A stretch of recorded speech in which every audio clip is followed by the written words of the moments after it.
Hey everyone, and welcome. Today, we are heading out on an amazing adventure to check out the incredible shapes that make our planet so interesting. We're talking about everything from the tippy tops of mountains to huge flat fields. And you know what? These landforms aren't just cool to look at, they actually shape how we live. So, you ready? Let's dive in. But really, stop and think about it for a second. Why isn't our planet just smooth? Why does it have all these giant bumps and long, flat stretches? What's going on that gives our world such a cool, varied surface? Well, that is exactly what we're about to find out. So, the official word for all these different shapes is landform. Pretty simple, right? It's just any physical feature on Earth's surface. But here's the part that'll blow your mind. These things don't just pop up overnight. Nope. We're talking about processes that take millions and millions of years. It's like a super slow-motion story being written in rock and dirt. For our trip today, we're going to focus on 3 of the big ones, and you can see them all right here in this picture. You've got the super tall mountains way in the back, the high flat-topped thing called a plateau on the left, and then these low, wide-open plains right up front. Let's go! Okay, first up, we are heading for the clouds. Let's get right into it and explore the highest, most dramatic landforms on the whole planet, the mighty mountains. So what exactly makes a mountain a mountain? Well, it's pretty straightforward. It's any landform that shoots up way higher than the area around it. They usually have a really wide bottom, super steep sides, and a pointy top, which is called a summit. And you know, not all mountains are created equal. For example, on the one hand, you have Mount Everest, which is part of a huge chain of mountains called the Himalayas.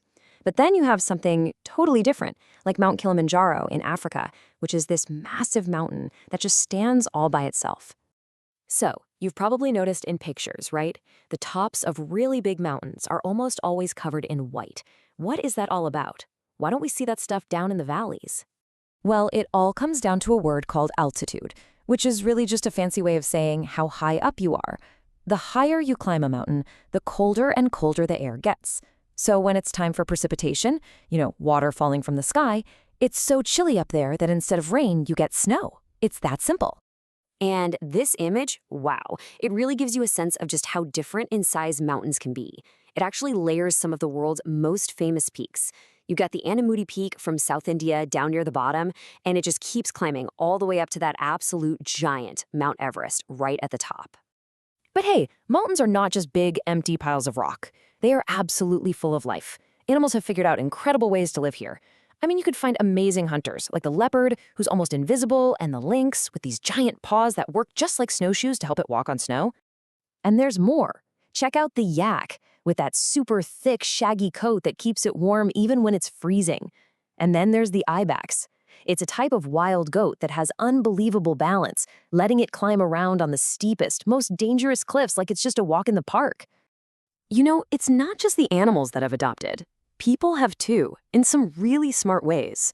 I mean, you can't exactly plant crops on a super steep slope, right? So people invented something called terrace farming. They literally carve huge steps into the side of the mountain to create little flat areas where they can grow their food. It's an amazing solution that helps feed entire communities. But living in the mountains definitely isn't a cakewalk.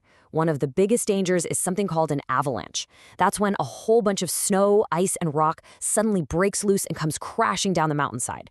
It's a really serious challenge for anyone who calls the mountains home. Okay, we're leaving those pointy peaks behind us. Our next stop is going to take us somewhere that's also way up high, but with a little twist. Get ready, because we're heading to the high plateaus. So what in the world is the difference between a mountain and a plateau? Well, it's all about the top. A mountain goes up to a pointy peak, or a summit. A plateau, though, imagine a mountain that had its top sliced clean off. It's high, but it's flat on top, kind of like a giant table in the sky. But those big, flat tops are hiding some valuable secrets. See, plateaus are famous for being storehouses of minerals.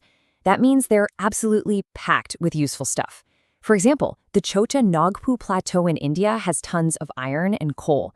And plateaus in Africa, they're famous for gold and diamonds. That's why mining is such a huge deal in these places. And you know what else you get when you have a really high, flat area with a super steep edge? You get one of nature's most awesome sights, waterfalls. When a river flows across a plateau and hits the edge, it just plunges straight down, creating these incredible scenes. just like this one. All right, time for the last stop on our big adventure. We're coming down from the high altitudes, and we're going to go explore the most widespread and, honestly, the most populated landform of them all, the huge fertile plains. So, a plain is pretty much what it sounds like, a gigantic area of land that's mostly flat. But here's the really important part. How did they get so great for growing things? The answer actually starts back in the mountains. See, rivers start up in the mountains, and as they flow down, they carry all these tiny bits of rock and dirt with them. They carry all that good stuff down to the plains and drop it off, creating this amazing, rich soil. And check this out. This picture from space shows that connection perfectly. You can see the huge, snowy Himalaya mountains up at the top, and then look at how their rivers flow down from them and spread out, creating that massive green area below. That's the Ganja Plain. You can literally see how the mountains feed the plains. So think about it. If you've got amazing soil for growing food, and you've got flat land that's super easy to build on, what do you get? Yep, the absolute perfect place for people to live.